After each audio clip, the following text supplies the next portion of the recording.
Hey, what's going on everyone? Greg here with RC Driver, and I have something very cool to show you guys today. This is the latest version of the Tamiya T3-01. Yes, it is the dual rider, and I was lucky enough to get one of these in here at the shop. Already built it up, painted it up, and I am ready to drive this thing. But of course, first I'm gonna tell you everything about the kit.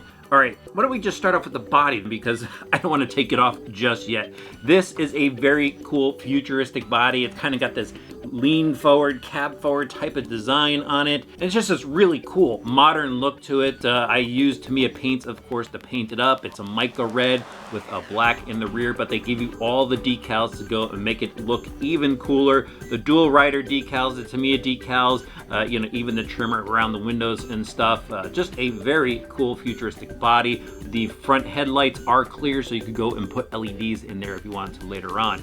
Pretty neat stuff going on. It's held on by these little Nerf guards here, so there's two body clips on each side. Pull those off, body shell comes off, and you can access anything underneath. And you would need to take the body off, because to access the battery door underneath, there's a pin under here, so you do have to take the body off for maintenance and battery swaps. All right, now let me get the body off so we can show you more details. All right, now with the body off, why don't we move right onto the driver figure? And this is pretty cool. This is a driver figure that you could actually go and customize. They give you different helmet options. You could go pull the visor off. You could pull the chin guard off. You could even swap out the handlebars on this. They have a steering wheel option for it. There are also a number of decals, so you could put different eyes on there. I went with the sunglasses, but it does come white. You do need to paint it, and it actually gives you a couple more decals to kind of hide the screws that hold on the hands and where you mount the guy to the chassis. I didn't get to that yet. I want to go outside. We have a beautiful day, so I'm skipping some of the finishing details so I can get outside and run it. But you know, again, you go and paint it however you want to. You could customize the look however you want to, and that's what's pretty neat about this kit. It's what makes it different from the Dancing Rider that we've reviewed a little while back. All right, now if you are familiar with the T3-01, with the Dancing Rider, you probably noticed that this chassis is a bit darker. So it's the main section, a very, very dark gray, and the rest of the components are molded in a black plastic. So it gives it a really cool look, but it still has a lot of the same features, pretty much all of the same features as the Dancing Rider that we've seen. All right, so let me quickly go over some of these features. Up front, we've got the fork. It is sprung, so we've got some springs inside, and they do offer some damper O-rings, so you go put those in as an option and change the damping rate of that. The fork is sprung, so it just kind of swings back and forth. All the steering is done in the rear of the vehicle. So the spring up here just kind of keeps the front fork centered, and of course allows it to lean as the trike leans when you steer it. Up front is a simple rubber tire mounted on a 5-spoke wheel. And now let's move on to the chassis. So it is a multiple piece chassis that you get to put together. The battery actually installs from the bottom of it. So you pull this clip out, you pull a pin out, and then you go and you put your battery in through the bottom here, and there's a little cradle that kind of holds the battery in place. And you know, the battery options are kind of limited for this. I went, you know, rummaging through a local hobby shop. Did find a 7.4 volt LiPo battery from Rage RC that I'm going to use, but you know, that's one thing you got to keep in mind, is finding a battery for it. All right, so the chassis, really neat setup, really robust. I think this thing could take a beating, you know, if you go out there and really thrash on it, but I'm not going to do that because it just looks cool. I love driving these things. All right, now let me move on to the back of this. The steering servo is actually right here in the center, and here is the Servo Saver back over here. And what happens is it has an arm that comes down to the rear pod area, and it swings the rear pod, and so it allows the trike to lean, and that's of course how you steer the trike. It's a pretty neat setup, and then it has these little push bars here on each side, so if you do go and tip it over, you just flip the steering back and forth, and these bars will actually push the vehicle back up, and you can continue on going. You don't even have to go flip it over. That's a pretty neat feature by itself. And now let's talk about the rear pod some more. So in here is of course the gear case. There is a planetary differential, pretty neat little setup. I'll give you guys a close-up of that, but works really, really well. So like other Tamiya kits out there, this is all plastic bushings inside. So if you feel like you're going to run this vehicle a lot, you might want to go get the ball bearing kit for it. And the motor in here is a 370 size motor. It actually offers plenty of power for this chassis. Of course, you know, if you want to go out and upgrade it later, it's totally possible, but just based on driving the Dancing Rider, this was a lot of fun as is. It comes with bullet plugs, so you can go and plug in your speed controller of choice. You do have to go out and get one. I found a little Hobby Wing speed controller for an 18 scale application that I think is going to work just fine with this. I put a tactic receiver in here, and I just found a standard servo in my stash to control the steering. But that's really about it, guys. On the back, we have M-Series style wheels. It's a treaded tire, no inserts, but it's got this cool plastic 6-spoke, almost gunmetal-like rim on here, and 12mm wheel hexes. Oh, the one thing I did forget to mention is the rear is damped as well. There's a neat little cam and spring inside this barrel right here, and you could actually go and adjust the tension by turning a set screw over here. Pushes on a plate, and it adjusts the tension. It's pretty neat little setup. And guys, this is super easy to build. I mean, I think I had this thing built in about an hour. You're going to spend more time painting and detailing the body than you're actually going to spend putting the chassis together. But overall, it's a very cool little setup, and it is so much fun to drive. Here, watch.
Well, I certainly lucked out for testing. We're in the middle of winter here, and today was a 62-degree day. So it was pretty awesome to just head outside and have some nonstop RC fun with the dual rider here. And I hit up a couple of parking lots. Took a little while to find a clean parking lot, actually, and hit up my usual court, because that's usually a clean place to drive an on-road car. And I had so much fun with this, guys. If you saw my Dancing Rider video, you saw how much fun I had there.